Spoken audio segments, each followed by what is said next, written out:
దేవగిరి రాజ్యాన్ని సదానందుడు పాలించేవాడు. అతనికి బంగారం, వజ్రాల ఆభరణాలు ధరించడం అంటే చాలా ఇష్టం. ఇతర రాజ్యాల నుంచి కూడా ఆభరణాలు తయారు చేసేవారిని రప్పించుకునేవాడు. వాటి కోసం ఎంత డబ్బైనా ఖర్చు చేసేవాడు. ఓసారి పక్క రాజ్యానికి చెందిన సుబ్బయ్య అనే వ్యక్తి ఆభరణాలు అద్భుతంగా తయారు చేస్తాడని తెలిసి అతన్ని పిలిపించాడు సదానందుడు. లక్షల్లో డబ్బు ఖర్చు చేసి నచ్చినట్లుగా ఆభరణాలు చేయించుకున్నాడు. అంతేకాకుండా అతని పని బాగా నచ్చడంతో ఆస్థానంలోనే ఉద్యానవన సంరక్షణ విభాగంలో ఉద్యోగం కూడా ఇచ్చాడు.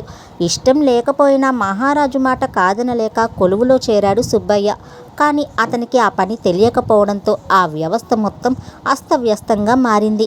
ఇంతలోనే సదానందుడు పుట్టినరోజు వచ్చింది. ఆ రోజు సుబ్బయ్య ఆయన దగ్గరకు వెళ్ళి, మహారాజా, నేను మీకోసం ఎంతో కష్టపడి మీ బొమ్మ గీయించి తీసుకుని వచ్చాను, తీసుకోండి అంటూ అందించాడు. ఆ బొమ్మ చూసిన మహారాజుకి ఒక్కసారిగా కోపం వచ్చింది. అసలు ఎవరి బొమ్మ గీసింది? నన్ను అవమానించడానికి ఇది తీసుకుని వచ్చావా అని సుబ్బయ్య మీద అరిచాడు మహారాజు. అప్పుడు అతను, నా కుమారుడు గీశాడు మహారాజా, తను పాటలు చాలా అద్భుతంగా పాడతాడు, అందుకే గీయించాను అని బదులిచ్చాడు. పాటలు బాగా పాడే వాళ్ళతో పాటలు పాడించాలి, అంతేకాని బొమ్మలు గీయిస్తారా అని కోపంగా అన్నాడు రాజు. మరి నగలు అందంగా చేస్తానని తెలిసినా కూడా మీరు నన్ను ఆ స్థానంలో వేరే పనికి నియమించడం కూడా సరైంది కాదు కదా మహారాజా అని అన్నాడు సుబ్బయ్య.